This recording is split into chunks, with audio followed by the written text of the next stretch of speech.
paano kami nag-meet? Pinakilala siya sa akin ng mother ko kasi yung mother ko yun yung parang head namin sa opisina.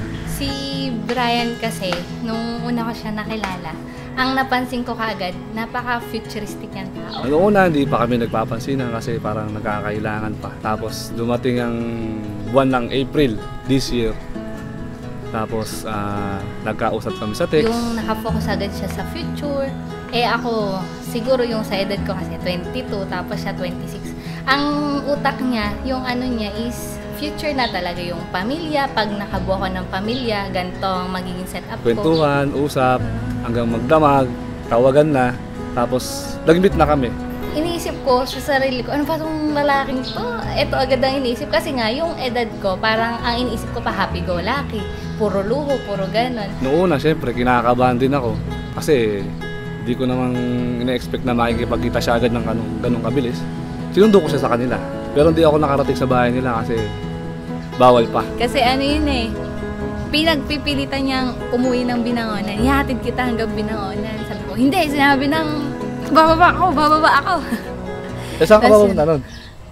Doon lang sa Binangonan ako pupunta noon. Uuwi. Ang isa sa nagustuhan ko sa kanya, kasi sabi ko sa sarili ko, pag nakita ko yung lalaki, kung gano'n niya kamahal yung pamilya niya, pag nagkakapamilya siya, gano'n din siya sa magiging pamilya niya. Na-fall ako sa kanya. Sabi ko sa kanya, na-fall na ako sa kanya. Habang magkausap pa lang kami, parang nararamdaman ko na parang gusto ko siya.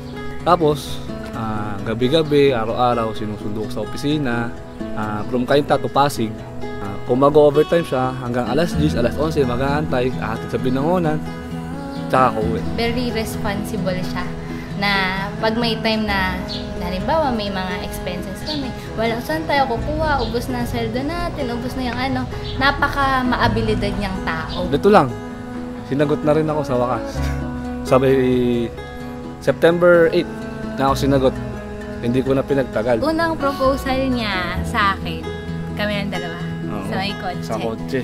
Sabi ko, ano ba tong lalaking to? Napakabilis ata, wala pang isang buwan, nagpo-propose na sa akin.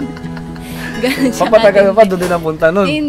Wala pang isang buwan. Tapos, nung nireject ko siya, sabi ko, ayoko talaga, ayoko magpakasal pa, bata pa Pero ako. pinaka-nagustuhan ko sa kanya yung pagiging malambing niya.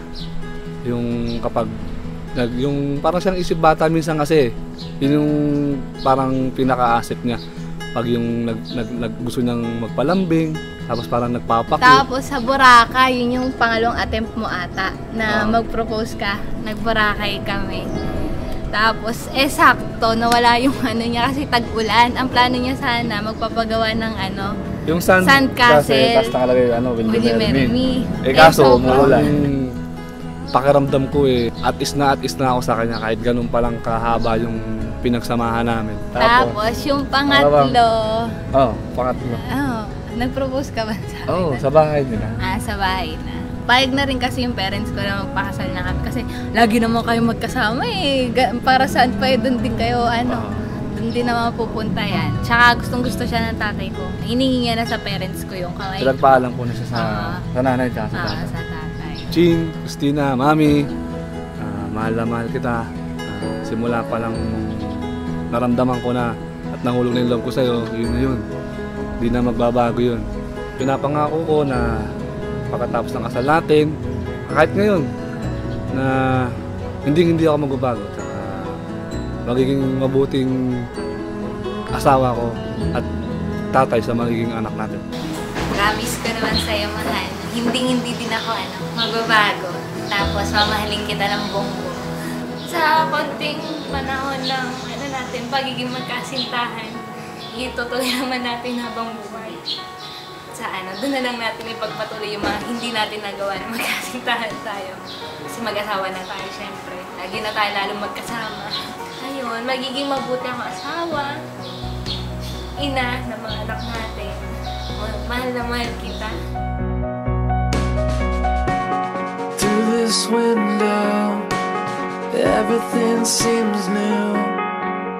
The world's not changing, it's just my view.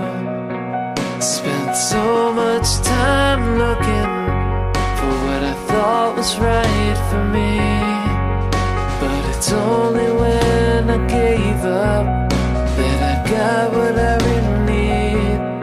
And I know it's true.